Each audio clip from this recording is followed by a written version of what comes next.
আমরা কোনো জুলুমের পক্ষে আমরা থাকতে পারি না, ঠিক কিনা? সকল অন্যায়ের প্রতিবাদ আমরা করে যাবো ইনশাআল্লাহ। মামলা হামলা করে কোনো কাউকে আঘাত করে তার মুখকে বন্ধ করা যায় না।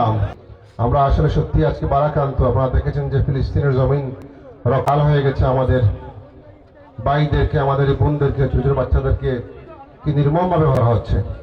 পাশাপাশি ভারতেও আমাদের মুসলমানদের উপর আঘাত করা হচ্ছে, মসজিদ বন্ধ করা হচ্ছে, নামাজের বাধাগ্রস্ত করা হচ্ছে, হোলি খেলার নামে মুসলমানদের গায়ে সেই রং ছিটানো হচ্ছে। কি খারাপ অবস্থা চলতেছে আমাদের মুসলমান ভাইয়ের উপর। আমরা সত্যিই আল্লাহর কাছে ফরিয়াদ করি, আমাদের সুযোগ নেই। আল্লাহ যেন আমাদের মুসলমান ভাইদেরকে রক্ষা করেন এবং সেই ইহুদি খ্রিস্টানকে আল্লাহ দমন করে দেন। সবাই বলে আল্লাহুম্মা আমিন।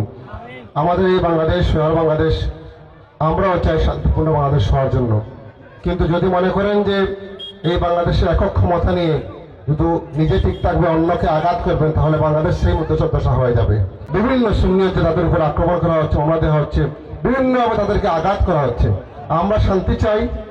বাংলাদেশের সোনার বাংলাদেশ হোক, শান্তি হোক। যারা ফ্যাসিস্ট, যারা জুলুম করে তাদের পতন হয়েছিল এবং ইনশাআল্লাহ যারা করেছিল এবং যারা করবে তাদের পতন ইনশাআল্লাহ হবে। আমরা কোনো জুলুমের পক্ষে আমরা থাকতে পারি না, ঠিক কিনা? সকল অন্যায়ের প্রতিবাদ আমরা করে যাবো ইনশাআল্লাহ।